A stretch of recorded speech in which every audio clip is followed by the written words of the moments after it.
Welcome back. Today is Tuesday, September 27th, 2011, and this is Vos de Sueños After Dark. Today we have Past Sins, Chapter 1, Ever-Free Discovery by Penstroke, assisted by Batty Gloom. Oh, Twilight, I just heard the news. Did those ruffians hurt you? Are you okay? Oh, I just can't imagine what it must have been like. I mean, it was probably similar to when I was pony-napped by the Diamond Dog. Still, that's not the same as getting taken by other ponies, and I, for one... Rarity! Twilight half-shouted. The white unicorn had barreled into the library in a huff, catching Twilight in the middle of reading a book. Spike had been organizing the library shelves, though the baby dragon was quickly distracted by Rarity's arrival. Grinning stupidly, and with a smitten look on his face, Spike waved a claw. Hi, Rarity. Good day, Spike, the unicorn said before she turned her attention back to Twilight. Now, what is it you wanted to say, dear? I just wanted to tell you to relax, assured Twilight. I'm fine. Fine? Rarity echoed dramatically. How can you be fine? After such a harrowing ordeal, you must be positively petrified. And I heard that they had you tied up. Oh, you must have had such horrible rope burns. I'll admit it does hurt a little when they had me tied up, but Nurse Redheart already took a look. It's just minor irritation that will go away by tomorrow. So, Rarity, believe me when I say I'm fine. Are you sure? I'm sure, Twilight replied, her voice betraying her minor annoyance. I appreciate your concern, but every pony has already been here to check in on me. Every pony? Even Fluttershy? She was actually the first. Oh, what a horrible friend I must be, Rarity voiced, putting a hoof to her head with a pained theatrical expression. Being the last to arrive to check on you. I would have come earlier, but I was working in my shop all day. I only just stepped out to get a late lunch when Rainbow Dash found me and told me everything, and I rushed right over. Rarity, it's okay. No, it is completely unacceptable. I officially owe you, Twilight Sparkle, a favor. A what now? Twilight asked as she cocked an eyebrow. A favor. Pinkie Pie has her promises, I have my favors. You just come to me if you need anything, and, if I can help, I will do my very best to assist. Rarity paused, glancing anxiously away from Twilight while batting at a few strands of hair. Just as long as it doesn't involve any excessive amounts of dirt.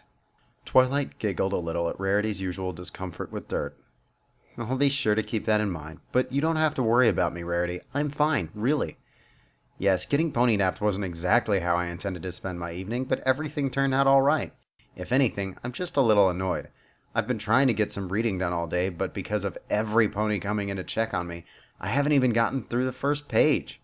Then I shan't take another moment of your time. You just read, relax, and recover from your dramatic ordeal, Rarity said as she headed for the door, only to turn back one final time. And remember, if you need anything, I owe you one favor. I got it, Twilight replied as she watched her friend leave before finally being able to get back to her book. Fluttershy, Pinkie Pie, Applejack, Rainbow Dash, and now Rarity. She had been visited by all her closest friends. Maybe now she could get into the book she was trying to read. Spike! Spike! Twilight called a few hours later, finally a good distance into her book. Can you bring me that book I had yesterday? Mountain Valley's Geographic Guide to Equestria? Spike, who was sweeping the library, paused from his work and glanced in Twilight's direction. Didn't you have it with you yesterday? Twilight looked up from her book, deciding to stare at the ceiling as she tried to think back. Well, I didn't think, but maybe... No, wait, I did have it. I put it in my saddlebag so that I could have it when I read this book at the park, but then I realized that I had left this book here. The unicorn began to point a hoof at different spots in the air, mentally retracing her steps. So I came back, but then Pinkie Pie grabbed me to help her decorate for her party, and that took all afternoon. So the book was still here in my saddlebags when I went to the party, and then I left the party to come back here, and then I got Twilight quickly twisted her head around as her eyes darted about the library. The unicorn jumped to her hooves, galloping around the room in a panic while rummaging through drawers and checking every nook and cranny she could find. Spike ended up being the one to stop Twilight's panic by jumping in front of her when she was trying to turn and gallop in another direction. Whoa, easy, Twilight. What's wrong? My saddlebags, where are they? How should I know? the baby dragon asked with a shrug. Oh no. No, no, no, no, no, no, no, no, no, no, no, no, no, no. Twilight rattled off, shaking her head from side to side. I had my saddlebags with me when I was pony napped, and that means that either those cult ponies took them or I lost them somewhere along the way. No, no, no, no, no, no. I can replace the copy of Geographic Guide to Equestria, but I had books in that bag Princess Celestia loaned me from the Royal Library. I can't lose those books. No, no, no, no, no, no, no. Spike grabbed the sides of the panicking unicorn's head and brought her eyes to his. Twilight, breathe and think. Can't you just use your locator spell? Twilight paused for a moment, but then a smile of relief burst onto her face as she closed her eyes and focused, her horns starting to shimmer and blink. The locator spell was a charm Twilight put on her saddlebags after leaving them in the library one too many times. It would allow her to find her bags based on similar magical principles to the spell Rarity used to find gems. Twilight's spell, however, had a wider range and was more accurate, since it was focused on finding a single, magically marked item, namely, her saddlebags. Twilight waved her head around, crossing her eyes as she watched her horn flash at different rates, and eventually found the direction where the flashing was fastest. The spell was pointing to the window, beyond which Twilight could see the Everfree forest. Great, that's just great. My bags are in the forest, Twilight grumbled. If it was just a normal bag of books, she probably would have left them in the forest, considering the dangers involved in going into the Everfree. Twilight, however, couldn't keep herself from thinking about how Princess Celestia herself had loaned her some of those books. Even if the Everfree forest was dangerous, disappointing the princess was worse, at least in Twilight's mind. After a few seconds of internal debate, Twilight began to trot towards the door, only for Spike to quickly cut her off. Nuh-uh, no way, Twi. Princess Celestia would have my scales if she found out I let you go back into the Everfree the day after you were pony napped. Well then, she just won't find out, Twilight replied, levitating Spike out of the way, only for him to run back into her path. But what if those crazy ponies are still in the forest? Do you want to get pony napped again? Princess Celestia's guards scoured the forest last night with Zikora's help. I doubt that any of the ponies are still there, Twilight rationalized. Besides, I need to get those books back. They're irreplaceable. And I need you to stay here in case some pony comes and needs to check out a book. This is a library after all, and we just can't close whenever we want. Spike was not convinced, crossing his arms and eyeing the unicorn. I still don't like it, Twi. Can't you find some pony to go with you? Every pony else is busy, especially after they already came by to see me. Besides, I've been into the Everfree before, Spike. I know how to keep myself out of trouble. Says the pony that got turned into a stone by a cockatrice, Spike pointed out. Twilight smiled weakly. I'll admit, that wasn't one of my better moments. Still, if I'm not back in 3 hours, then you can tell the princess that I left. You can even say that I put you to sleep with a sedation spell so you couldn't stop me. Twilight, I don't want you to go back because I think it's dangerous, not because I don't want you to get in trouble. Spike, I promise, everything will be fine, the unicorn reassured as she walked around Spike and continued towards the door. Now just keep doing your chores and I'll be back before you know it. She glanced at the clock. It's just after 3, so if I'm not back by a little after 6 in the afternoon, then you can tell Princess Celestia, but I promise I'll be back before then. Twilight swallowed nervously, stepping slowly through the forest as she kept her head down, following the light of her blinking horn. The threatening trees of the Everfree forest surrounded the unicorn, their mangled and twisted branches reaching down from the canopy like deadly claws. The silence of the forest was unnerving, Twilight's ears swiveling constantly to pick up any trace of sound as shivers ran up her spine from both the tension and the chill in the air. Okay, maybe it won't be fine, Twilight muttered to herself, finally admitting she wasn't completely ready to brave the forest alone. Although the unicorn was almost sure her mind was playing tricks on her, she couldn't keep herself from believing every pony-shaped shadow she saw was one of the cult ponies coming to pony nap her again. She even barreled off the forest path a few times, trying to get a jump on a would-be assailant, only to discover it was just a bush or tree branch. The situation was only made worse as dark gray, threatening clouds rolled over the forest, Everfree's first spring thunderstorm. Twilight could only imagine how horrible it would be to be caught in one of these forest's infamous wild storms, with winds strong enough to pick up a pony off her feet and throw her halfway across Equestria, and lightning that... Twilight shook her head, trying to clear away her panicked thoughts. She was getting close to her saddlebags now. The rate at which her horn was flashing was a sure indicator of that. She just needed to get those bags, and then she could just teleport herself back to the library. Okay, just hold it together, Twilight. Hold it together a little bit longer. The unicorn whispered to herself in a half-hearted pep talk, a pep talk she tried to continue as she rounded a bend in the path, only for its words to die in her mouth as she came to a stop. As she glanced about, her pupils constricted to small dots and her breathing quickened. Her locator spell had led her back to where she had been the night before. The forest clearing where the spell had been cast. The same place where she had been held captive by the cult ponies. For a moment, Twilight had to fight the overpowering urge to teleport back to the library at that very moment and leave her saddlebags to their fate. That urge, however, subsided when Twilight noticed her horn was blinking faster near the very edge of the clearing. After trotting just outside the clearing and rummaging through a few bushes, Twilight found her saddlebags.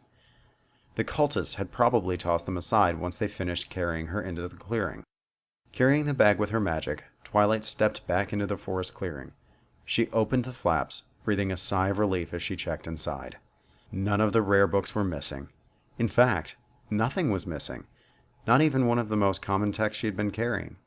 It was a discovery that brought a smile to Twilight's face as she levitated the bags over her head and settled them down on her back. Perfect. Now to just teleport myself back to the library and... Twilight froze. Her eyes narrowed and her ears stood erect. She turned her head, focusing on the source of the noise. It was a single bush, located on the edge of the clearing. Something was moving around inside the foliage just out of sight, rustling the leaves. Almost instantly, Twilight's mind began to jump to the worst-case scenario, much like it had done when Fluttershy had taken Celestia's pet, Philomena.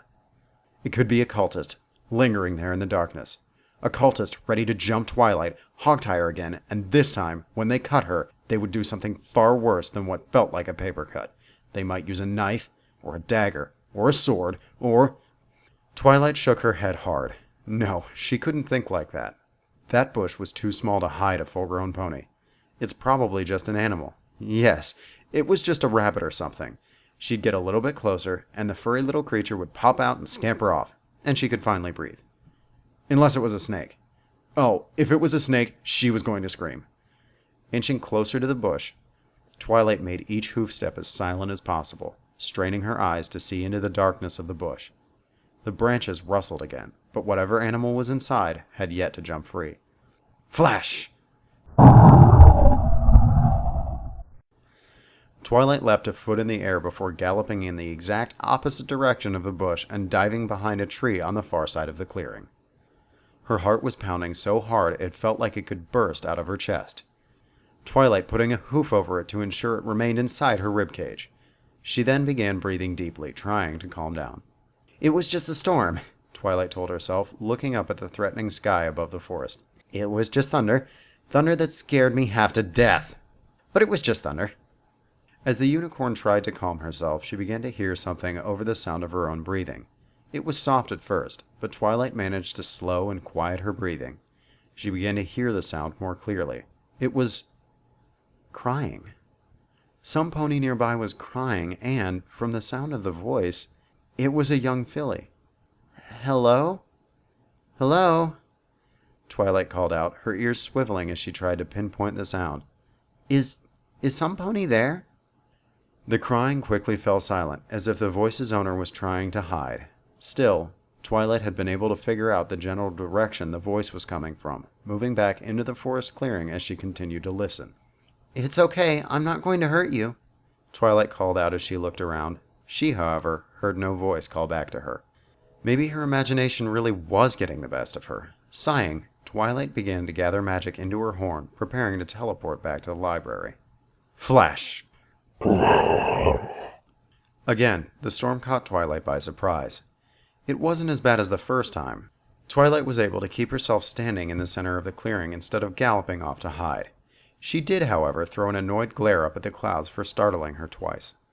Still, the thunder had also brought with it another sound, the crying Twilight had heard earlier, and it was close.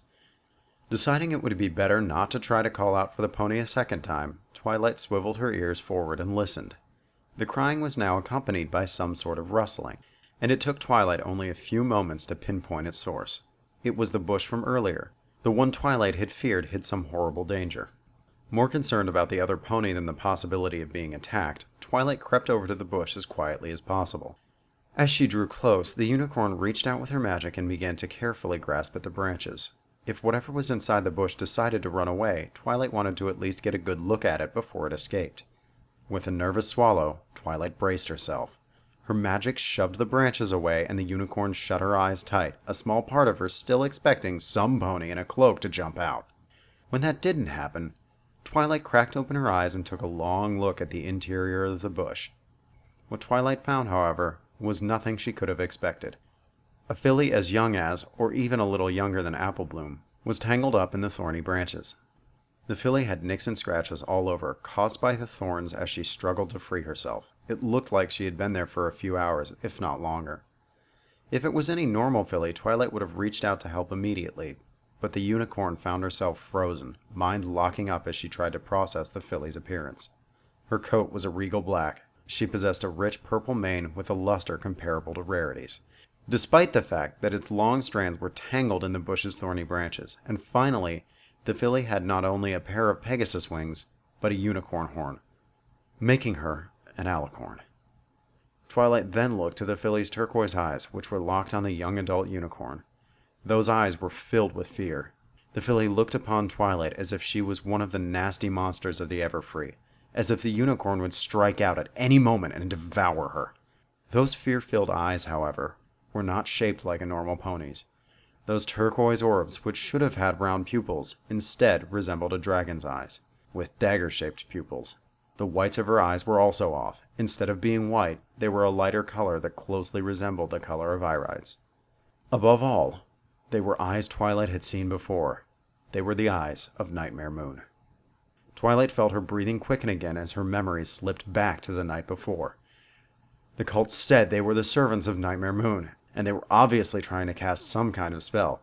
She might not have gotten a great look at the clearing the night before, but she did see arcane lines, bowls of powder, and the spell they were attempting. It wasn't some simple bit of magic. To need that much setup, the spell had to be powerful. Possibly the most powerful spell Twilight had ever seen. On top of that, they said they were the servants of Nightmare Moon. Yet, there was more to it than that. When they started to cast the spell, Twilight could feel it in her horn. The air became saturated with arcane energy, and as the spell began to progress, the magic began to change, to feel familiar. It was a kind of magic she hadn't felt since... Twilight's pupils narrowed into fine points from the horror of the idea that she had just formulated. What if the spell cast was supposed to bring back Nightmare Moon? And what if it had worked? It was insane. It was something that shouldn't work. Yet how else could she have felt such a strong aura of magic in the air? Why else would a filly she had never seen before, an alicorn with such a strong resemblance to the infamous Mare in the Moon, be in the same clearing? Was that their goal? To resurrect Nightmare Moon? Did it work? Had the cult succeeded in bringing back Nightmare Moon? Was this Nightmare Moon? It had to be. There wasn't any other explanation for the intensity of the spell nor the appearance of the filly. That crazy cult had actually brought back Nightmare Moon, and she had to warn some pony, tell some pony. She had to write to Princess Celestia immediately. Or better yet, she had to confront this thing before it could get away and hurt some pony. Even if she was the size of a filly, Nightmare Moon was a master of deception and trickery. As far as Twilight knew, this was just a trick. The alicorn could have simply been attempting to lure some pony into a trap, lying in wait for some pony to get close before attacking. Twilight bristled, furrowing her eyebrows as she glared at the filly. "I know," Twilight began harshly, only to stop abruptly. With just those two words, the filly shrank away whimpering, shutting her eyes as the bush's thorns left fresh cuts and scrapes on her body. When the filly finally dared to open her eyes again, Twilight lifted a hoof again and reached out as slowly as possible. Still, the result was the same. The filly shied away, whimpered, trembled, and succeeded in injuring herself further on the bush's thorns. It was a reaction of pure fear. Twilight's brain did a flip-flop trying to process this. Nightmare Moon was the greatest threat to Equestria. She was a monster that tried to, at best, scare Twilight and her new friends away, and at worst, get them killed. She was supposed to be the worst part of Luna's psyche brought to life. At least, That's what Twilight thought the insane cult spell was supposed to do. Yet here she was, just a filly, tangled in a thorn bush, and Twilight was unable to look away. Those dragon eyes, that had once looked down on all ponies as if they were nothing but lowly insects, were now filled to the brim with fear and pain. Some of the scratches from the bush's thorns were bleeding. The filly was terrified, was hurt, and she needed help. It's okay. It's okay. Twilight soothed shakily. I won't hurt you. The unicorn wasn't at all sure what she was doing, but she had to, at the very least, get the little filly out of the bush so she couldn't receive any more injuries. Taking hold of the bush magically, Twilight began carefully snapping away the branches piece by piece. There were a couple of times when the filly winced, any small movement leading to a thorn pricking her, but she still kept her eyes locked onto Twilight. The filly's eyes were filled with fear, but behind that fear was a flicker of hope. Hope that the unicorn who had just appeared was not a monster. A few minutes later, with a final snap, enough branches were cleared away for Twilight to gently levitate the filly out of the bush. She brought the filly Nightmare Moon out from the edge of the clearing, setting her down in the center where the pair proceeded to stare at each other. Twilight's mind was spinning at 1,000,000 miles an hour while not going anywhere, cycling through the same thoughts over and over again. Was this really Nightmare Moon? What was the purpose of the spell last night? Did it work? How did it work? How could there be a Nightmare Moon without Luna? Weren't they one and the same? Why was this Nightmare Moon so small? Did the spell not work? Was Nightmare Moon just trying to trick her into taking her back to Ponyville? Was she only pretending to be so small and helpless? Was she dangerous? Was this really Nightmare Moon? Round and round the thoughts circled, Twilight unable to stop herself. It was the thunderstorm that finally managed to break the endless loop. Another crack of thunder cut through the air and snapped Twilight back into reality. And just as quickly, the unicorn noticed that the filly had rushed up to her. Trembling like a leaf, the filly clung to Twilight's leg, eyes shut tight. She was scared of the thunderstorm. Would Nightmare Moon ever be scared of a thunderstorm? Could she just be playing a trick, trying to lull the unicorn into a false sense of security? Twilight just couldn't be sure. Her mind was telling her that the filly couldn't be trusted, that she should just leave the forest, tell Princess Celestia, and let the princess deal with it. At the same time, if the filly was Nightmare Moon, Twilight couldn't just leave her in the forest. If she did, then there was a chance that the filly would disappear. No, if the filly was a danger to Equestria, Twilight had to keep track of her, if only to be sure she couldn't hurt any pony. That, and Twilight couldn't deny it didn't feel right to leave any pony alone in the dangerous forest. Would you like to come back to Ponyville with me? Twilight asked, unable to think of a better way to try and ask the filly to come along with her willingly. The little pony remained silent. Her eyes spoke her reply. She shakily nodded, clinging even closer to Twilight as the filly now looked upon the unicorn like she was the grand savior from a storybook. Twilight might have smiled at the sight if it weren't for the raindrops that were starting to fall on her head. "Oh, great," Twilight muttered, flinching a bit as the rain started to get thicker. The storm wasn't going to break up anytime soon, and she wouldn't be able to teleport back to the library with the filly. She wasn't very good with multi-pony teleportation spells. The one time she had tried it, both she and her passenger had ended up pretty badly singed. That was the last thing the filly needed after being stuck in the thorny bush. So Twilight did the only thing she could, horn aglow as she picked up the filly and nestled her down on her back, between her saddlebags. Twilight then turned her magic above her head, projecting a transparent barrier just in time to shield them from the worsening rain. It would be a long, muddy walk back out of the forest. At the moment, however, Twilight just hoped she could get back to the library before Spike panicked and sent a letter to the princess. Spike anxiously finished writing the letter to the princess. Glancing at the clock as each minute ticked by, Twilight had been gone for over 2 hours and 59 minutes. Twilight had 1 minute, just 1 minute, to get back to the library before he notified Celestia. There wasn't a second hoof on the clock, but Spike watched it anxiously, rolling the scroll as he prepared to set it on fire. The baby dragon glanced outside at the raging thunderstorm. Dash had come by the library earlier to warn that the Ponyville weather team was letting a storm from the Everfree Forest roll over Ponyville. The storm wasn't scheduled, but the weather team had just decided to let it pass over and save themselves the trouble of preparing a storm just 2 days later. It made sense, but the storm was still pretty nasty. Thunder, lightning, wind, and pounding rain all came together, and Twilight was out in the storm, possibly heard her pony napped. Spike glanced at the clock again, seeing the minute hoof click to the next slot. It was official. It had been 3 hours and Twilight hadn't been back. Spike began to breathe in. The message to Celestia mere moments from being sent magically to Canterlot when the door suddenly swung open. "Spike, don't you dare breathe out!" Twilight yelled, pointing a commanding hoof at the baby dragon. She had mud and grime up to her neck, little leaves and sticks caught in her mane, and a tired expression on her face. Still, Spike couldn't help but smile, tossing the carefully prepared note aside before running up to Twilight. "Where were you?" Spike asked in a combination of worry and relief. He would have hugged the unicorn's leg, but he noticed how muddy it was. "In the Everfree Forest. Like I told you, it just took longer to find my saddlebags than I expected, and then I had to walk back in the storm," Twilight said, doing her best to wipe her hooves clean on the welcome mat before stepping inside. "Are you okay?" "Yes, I'm fine. Nothing happened unless you count the storm. All I need is a bath and some dinner," the unicorn answered, her horn glowing as she opened her saddlebags and removed the thankfully dry books, though the saddlebags themselves were damp and splattered with mud.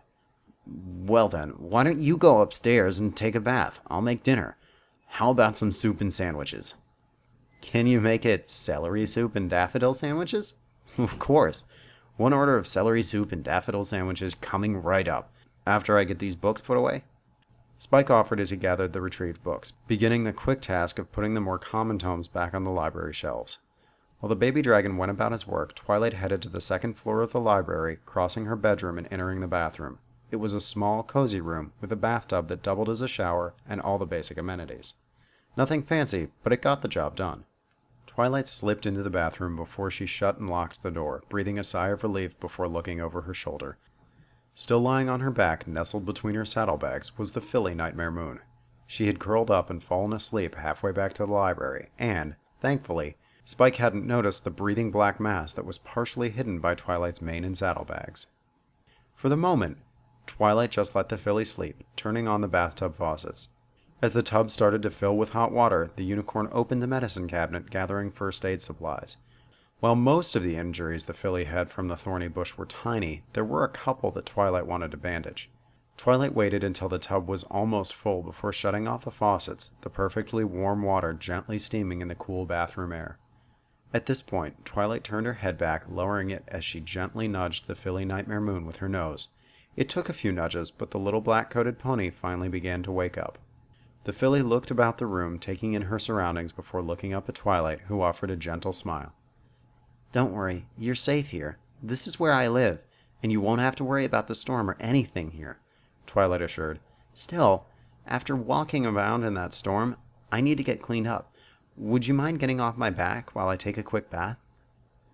The filly shook her head once, very carefully and cautiously getting to her hooves before jumping off Twilight's back, using her wings to slowly descend. When her hooves were on the floor, the filly laid right back down on the soft bathroom mat, curling back up into a tiny black-coated ball. Twilight found this behavior a bit strange, but she guessed that the filly was just tired and wanted to go back to sleep. The unicorn was now able to levitate her mud-splattered saddlebags off her back and climb into the bathtub, the warm water feeling wonderful as she used a brush to get clean.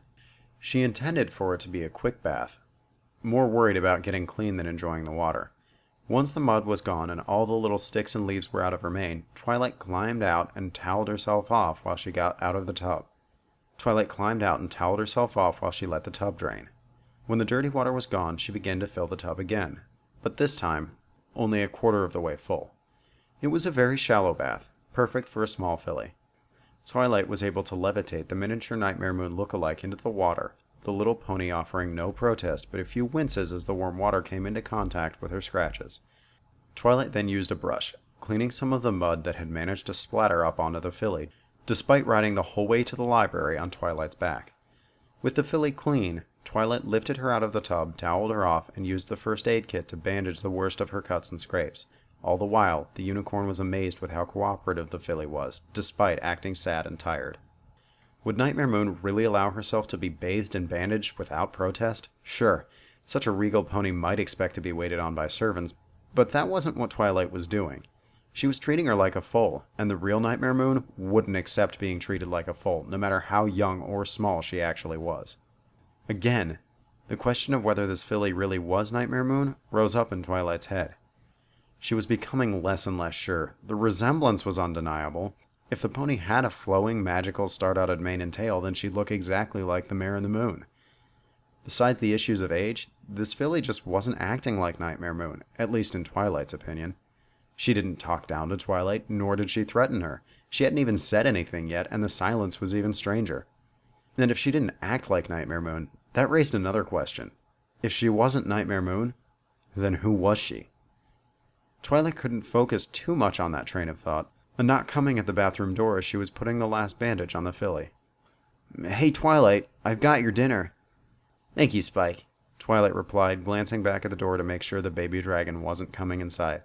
But, I'm really hungry after hiking through the Everfree Forest in the storm. Would you mind making me another sandwich and bowl of soup? No problem, the dragon proudly assured from the other side of the door. I made a big batch of celery soup and we have plenty of stuff for sandwiches. I could probably make 5 servings of this meal. That's wonderful, Spike, but I only need one more. You got it, Twi, Spike replied as he departed. Twilight listened for her assistant's footsteps to reach the bottom of the stairs before she opened the door. She checked the bedroom, making sure Spike really had left before she stepped out. The filly followed, staying close to Twilight as they crossed the room and moved towards the bed. The meal Spike had brought in was sitting on her bedside table. It looked good and the unicorn was starving, but instead of digging in herself, she levitated the filly up onto her bed and then set the food out in front of her. Here, you go ahead and eat this. I'm going to go downstairs and talk to Spike, Twilight said, her words coming with a comforting smile. The filly again didn't offer more than a simple nod in reply. She then leaned forward, taking a bite of the sandwich. A bite that was quickly followed by another, and another, and another, the filly eagerly devouring the food. It was the first real sign of life Twilight had seen from the Nightmare Moon look-alike, and it was encouraging to say the least. For now, however, the unicorn had to leave the filly alone to her meal. She had to go downstairs and tell Spike the truth before the baby dragon discovered the filly for himself, assumed the worst, and sent a letter to Celestia. It had taken a couple of hours to convince Spike not to write Celestia and tell her about the filly. He, like Twilight at first, assumed that she was Nightmare Moon reborn and that Celestia had to be told. He had even written up a letter and was about to send it before Twilight snatched it away and threw it in the garbage. Twilight's arguments were weak. All she could really say was that the filly really didn't seem to act like Nightmare Moon. In her logical mind, Twilight knew that Spike was probably right, that they needed to tell the princess. But once again, the unicorn's imagination began to betray her.